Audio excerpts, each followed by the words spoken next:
Dear students, welcome you all to this video lecture. This is N. Manikandan, Assistant Professor of Physics from Government College of Engineering, Bodinakillur. In this video lecture, we are going to see about uniform bending. This topic belongs to first unit, Properties of Matter, in the paper Engineering Physics PH8151. Let us move to the topic, uniform bending. What is uniform bending? See this figure. A beam is supported on two knife edges horizontally, and both ends symmetrical load is applied.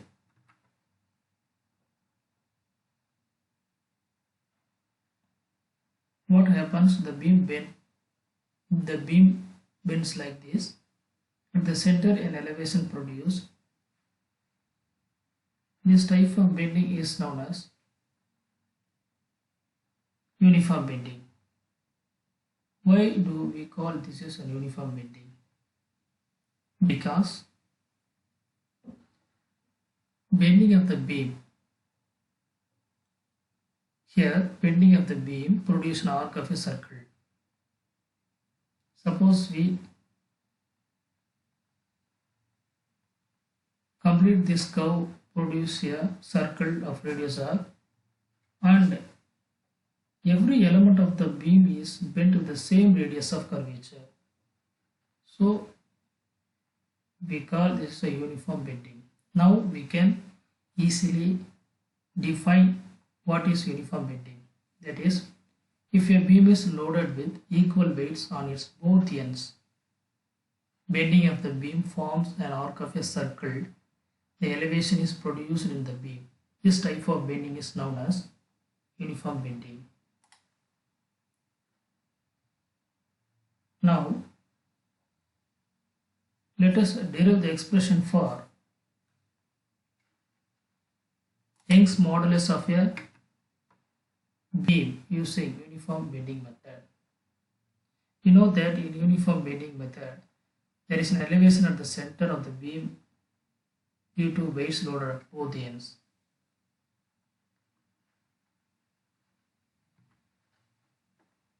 Now consider a beam AB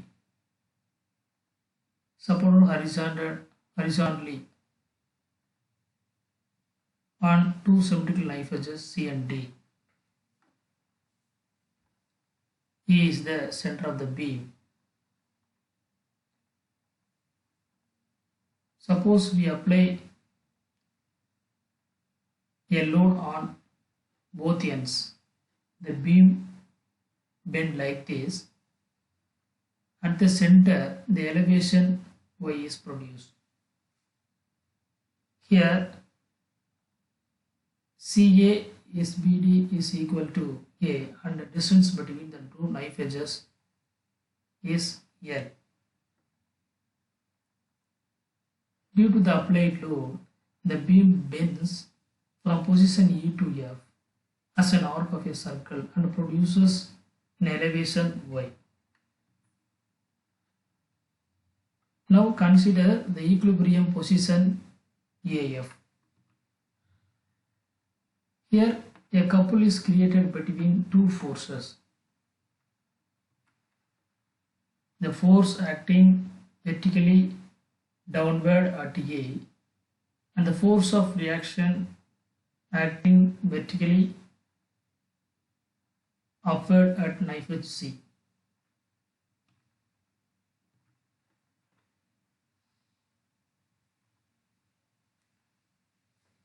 Here the beam, due to these two forces, the force and the force of reaction, a couple is created. The moment of a couple is the product of one of the force and distance between the two. This is equal to the external bending moment of the beam. Therefore, external bending moment of the beam equal to WA. Give equation number 1. We know that in bending of beams, the internal bending moment of the beam is equal to YA divided by R. Give equation number 2. At equilibrium, the external bending moment is equal to internal bending moment. Therefore, WA equal to YA divided by R. We rewrite the equation capital Y equal to Young's modulus capital Y equal to WAR divided by give equation number 3, where W is the applied load, W equal to mg, m is the mass, g is the acceleration due to gravity. A is the distance between one of the loads from the nearest knife edge. One of the loads from the nearest knife edge. Here, one of the load from the nearest knife edge. Okay. R is the radius of the curvature. I is the geometrical moment of inertia of the beam. It depends on dimension of the beam. Now, here bending of the beam produces an arc of a circle. We use intersecting chord theorem. That is a special property of the circle. What is intersecting chord theorem? When two chords intersect each other inside a circle, the product of their segments are equal. Here, CD is one of the chord, FG is the one of the chord. These chords intersect each other. Therefore, their segments CE into ED equal to FE into EG. The circle is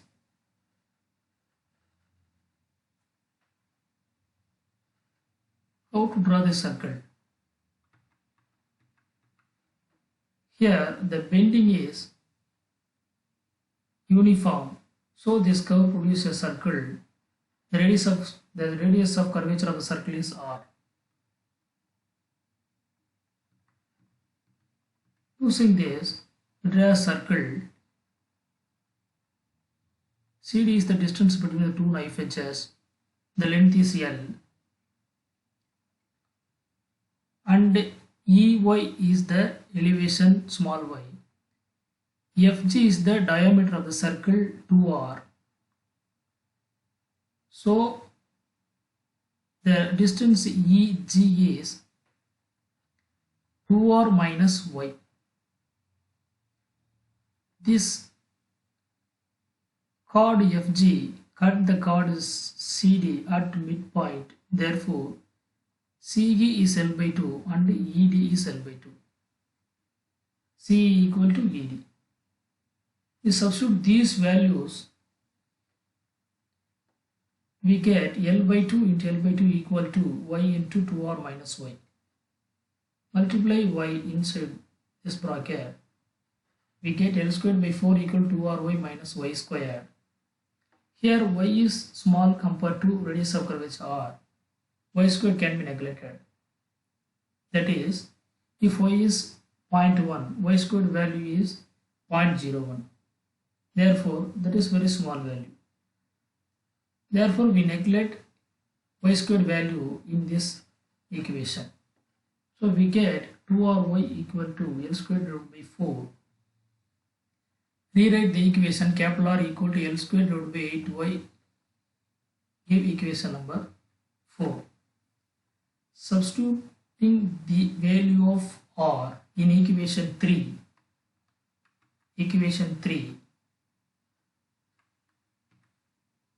We get Young's modulus y equal to WAL squared divided by 8IY. This is the equation for Young's modulus of the beam in uniform bending method. Consider special cases. For a rectangular beam of breadth B and thickness D, Suppose we take a rectangular beam. This view is the cross-sectional view of rectangular beam. So the geometrical moment of inertia value of this rectangular beam is I equal to BD cubed divided by 12. Substitute this value in equation 5. We get capital Y equal to 3WAL square divided by 2BD cube Y. This is the expression for Young's modulus of rectangular beam using uniform bending method. Suppose we take a circular beam of radius r. This is the cross-section view of circular beam. The geometrical moment of inertia of this dimension is I equal to pi r over 4 by 4.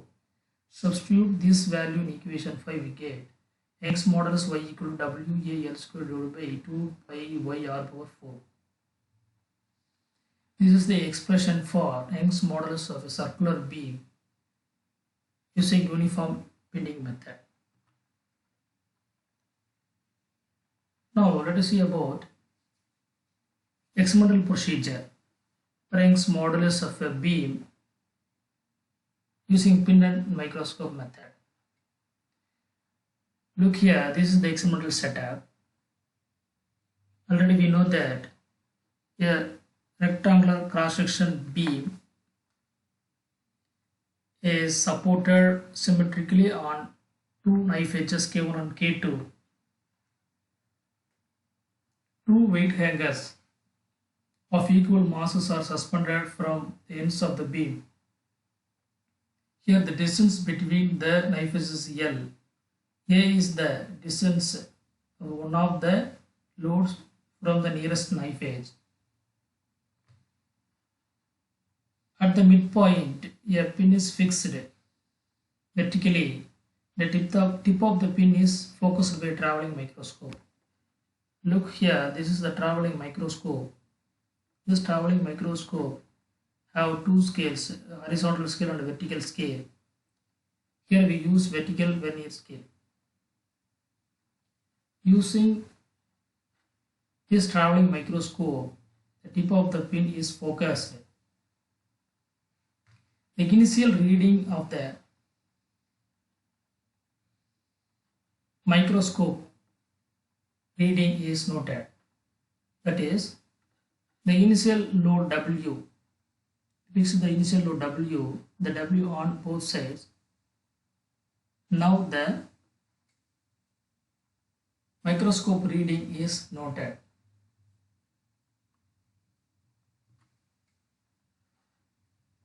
For increasing the load step by step, we noted the traveling microscope reading and repeat the experiment for decreasing the load also. Using this tabulation, the mean elevation y is calculated. Here we use rectangular beam.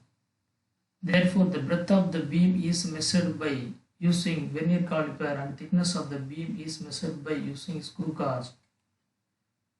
Here we are using these all values. We can calculate the Young's modulus of the material of the beam using the expression capital Y equal to 3mgal square divided by 2bd cube y, where m is the mass, g is the acceleration due to gravity. Okay, thank you.